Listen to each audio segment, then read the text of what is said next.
எனது பெயர் யூசுப் இப்னு அய்யூப். இன்றைய ஈராக்கில் ஒரு குர்து குடும்பத்தில் பிறந்தேன்.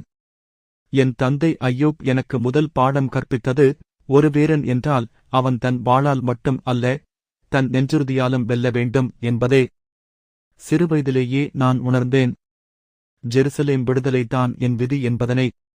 என் மாமா ஷர்கூவின் கீழ்ப்படைத்துறை பயிற்சி பெற்றேன். அவர் என்னைக் கற்றுத்தந்த பாடம், போர் என்பது வெறும் வாழ்வீச்சலல்ல, அது ஒரு கலை.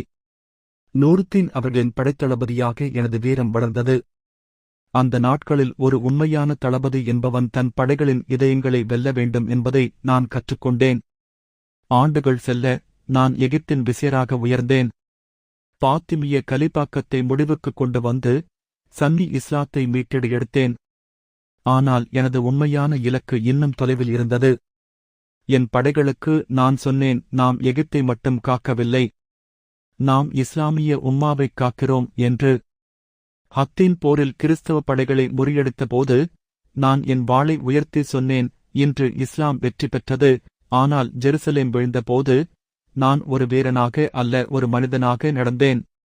என் படைகளுக்கு உத்தரவிட்டேன், கோவில்களைத் தீண்டாதீர்கள், பெண்களுக்கு தீங்கு செய்யாதீர்கள் என்று. 3ஆம் சிலுவைப் போரில் நான் இங்கிலாந்தின் ரிச்சர்ட்டை எதிர்கொண்டேன். அவர் ஒரு பெரிய வீரன், ஆனால் அவரது இரத்த தாகம் என்னை அதிர்ச்சிக்குள்ளாக்கியது. ஒருமுறை அவர் என்னிடம் கேட்டார், ஜெருசலேம் உனக்கு ஏன் அவ்வளவு முக்கியம்? நான் பதிலளித்தேன், அது எனக்கு மட்டுமல்ல, அது அனைத்து முஸ்லிம்களின் இதயத்துடிப்பு என்று. என் வாழ்நாளின் இறுதியில் நான் தமாஸ்கஸில் ஒரு எளிய வீட்டில் வாழ்ந்தேன்.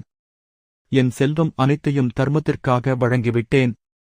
என் மகன் என்னிடம் கேட்டான், அப்பா, உங்களுக்கு என்ன ஆசை? அப்போது நான் சிரித்தேன், மகனே, நான் என் இறைவனை சந்திக்கும்போது அவன் சொல்வான், சலாகுத்தீன், நீ உன் கடமையைச் செய்தாய் என்று. இதுவே எனது ஆசை. என் சகோதரர்களே, வீரம் என்பது வெறும் வாளால் அல்ல, நீதியால் வெல்லுவது ஆகும். ஜெருசலேம் நமது இதயத்தில் என்றென்றும் வாழும்.